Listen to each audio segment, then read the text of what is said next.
What if I told you that you could build a cleaning business that brings in $1,000 a day without burning out working 80 hours a week or begging for clients? Well, stick around because I'm going to show you exactly how to do just that step by step. If you're tired of working too hard for too little, or you just want to skip all the years of headache and trial and error, you're in the right place. In this video, I'm going to break down the exact roadmap to build a $1,000 a day cleaning business, one that's profitable, scalable, and of course doesn't require you to do any of the cleaning yourself. So why should you listen to me? That's a fair question. I've personally bought, built, and sold several multi-million-dollar companies. For the last decade, I've spent coaching personally thousands of owners of cleaning companies, so I've seen firsthand what works and what doesn't work in this industry. Not only that, my team and I have helped clients that are just starting all the way up through clients doing tens of millions of dollars of revenue, and we've helped them using the exact blueprint I'm going to give to you right now. Step 1, pick perfect prospects. Step 2, price for freedom and impact, not ego. Step 3, build simple systems and a high standards team. Step 4, get customers. Step 5, track and scale. By the end of this video, you'll have a clear, actionable plan to hit $1,000 a day in your cleaning business. So let's start with step 1. Pick perfect prospects. Most owners make the mistake of taking any job that comes their way. Move-ins, move-outs, post-construction, one-time cleans, you name it, they do it. So what's the problem with that? Well,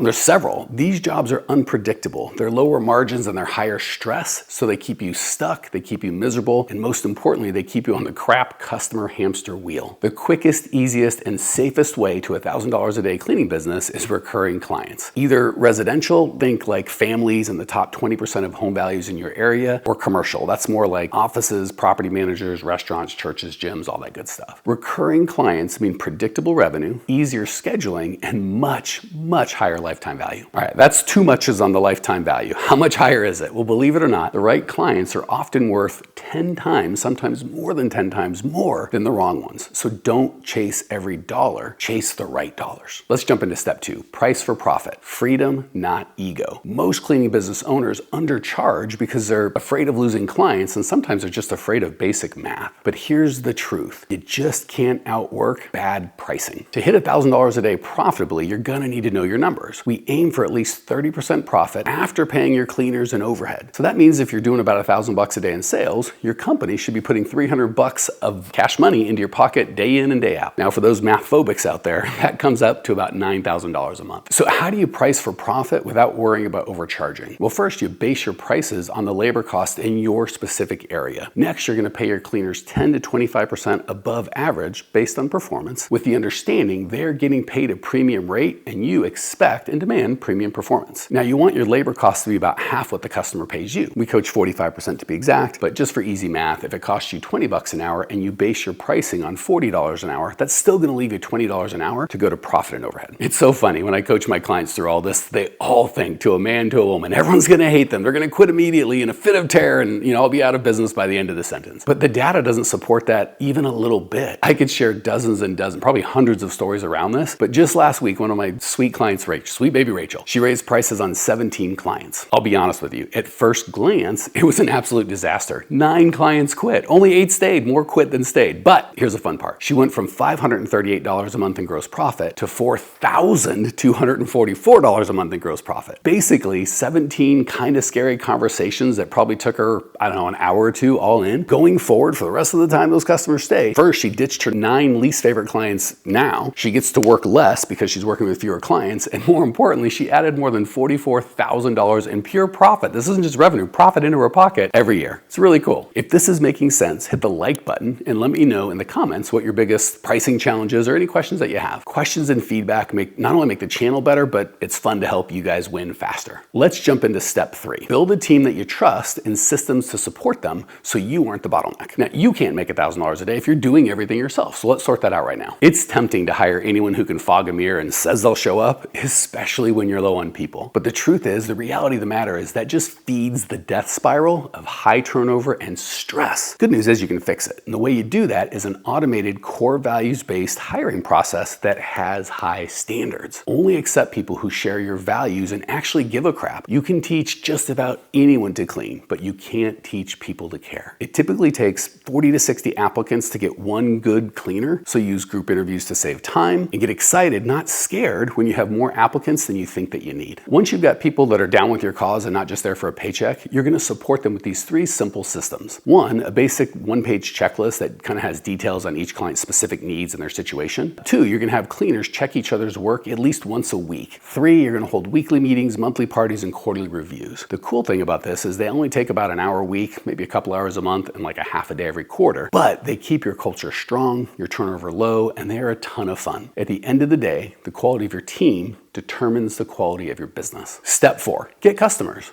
Most owners focus on strangers on the internet, but those are the hardest, lowest quality, highest cost leads to convert. The best lead sources aren't strangers, certainly not online people. They're past clients who left for one reason or another that may or may not even be valid anymore. They're referrals from happy clients. There's bids that you gave before but didn't get. Now, for our commercial cleaning friends, we coach actually building a Dream 100 list of about 100 prospects, all of who have a lifetime value of at least $100,000, ideally all in the same niche, all car dealers, all property managers, whatever the case may be. Now, I know there's a ton of fancy, often super techie marketing systems out there, and it's so easy to get overwhelmed. But the one thing that isn't talked about that's cheap, it's easy, and it's actually fun is creativity. Now, for my residential peeps out there, everyone either grows by like referrals, which is good quality, but really hard to scale, or they kind of all test the exact same lead sources that every one of their competitors does. Pay-per-click, SEO, Angie's List, Google LSAs, local service ads. And these are all okay lead sources, but the problem is they're really competitive and they tend to sell the same leads to like 3 or 4 cleaning company owners, so the quality of leads tends pretty quickly to awful. So what can you do? Get creative and do what others aren't doing. Join a BNI group, grab a booth at a trade show, put out some door hangers in neighborhoods where your perfect prospects are. Engage in social media that's actually social and brings value to your perfect prospect, as opposed to just posting the same before and after pictures all of your competitors are doing with some boring call now for a free quote nonsense thrown in the end. Now, for my commercial owners out there, you tend to go the SEO or pay-per-click route or old school and do some sort of like cold calling or beating the streets and like randomly knocking on doors. Don't go random. Build your Dream 100 list and focus 100% of your time, effort, and intent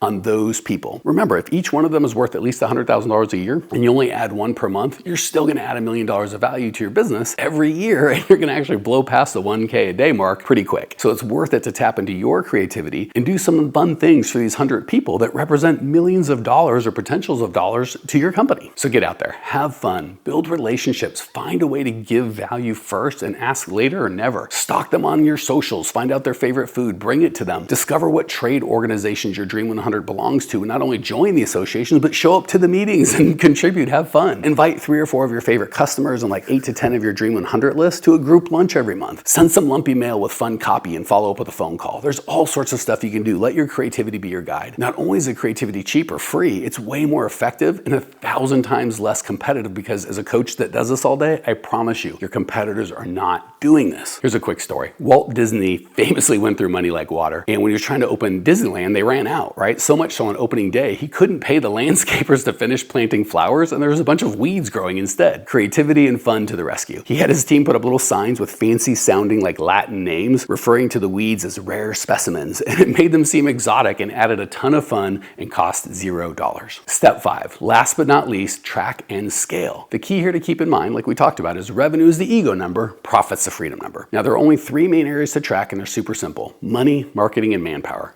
That easy. For money, you're just going to track 4 super simple data points. Total revenue, easy. Cost of goods sold, COGS, that's basically just the cost of labor to perform the service. Overhead, that's all the other expenses like software or training or marketing, insurance, all the stuff that makes your company grow. And of course, when you subtract cost of goods sold and overhead from your revenue, you get the key to the whole operation, profit. That was fun, let's do marketing. Marketing's got 4 simple things to keep track of as well: how much you spend, the number of leads, bids, and sales generated from that spend. Easy peasy. We're gonna get super fancy here. When it comes to hiring, you're gonna track 5 whole things: number of applicants, people who show up to the interview, employees that start work, employees that quit or you fire them, and how much you spent to get the applicants. Really easy. Those 13 simple bits of information will allow you to scale far beyond $1,000 a day in revenue, and it'll allow you to do it in a way that's profitable, and they're all trackable on like a very simple spreadsheet. That was a ton of good stuff in a very short amount of time, so let's just do a quick recap. Step 1, pick your perfect prospects. Step 2, price for freedom, not ego, profitable pricing. Step 3, build a high standards team with those 3 simple systems we talked about. Step 4, get the customers. Step 5, track and scale. If you follow this roadmap, you can absolutely absolutely build a $1,000 a day cleaning business quicker than you ever thought possible. More importantly, a life that you love along the way. Now, since you stayed with me this long in the video, I want to give you a little bonus. If you want that hiring, marketing, and financial tracker I mentioned that was super simple, that we use to help our clients grow, just shoot me an email, mike@growmycleaningcompany.com. Let me know that you watched this video, and if you ask super nicely, I'll send them over to you. Okay, owner, entrepreneur, you've got the tools. It's time to make this happen in your life. Feel free to reach out to me if you need some help, or even better, just get to work right now. Go make it happen.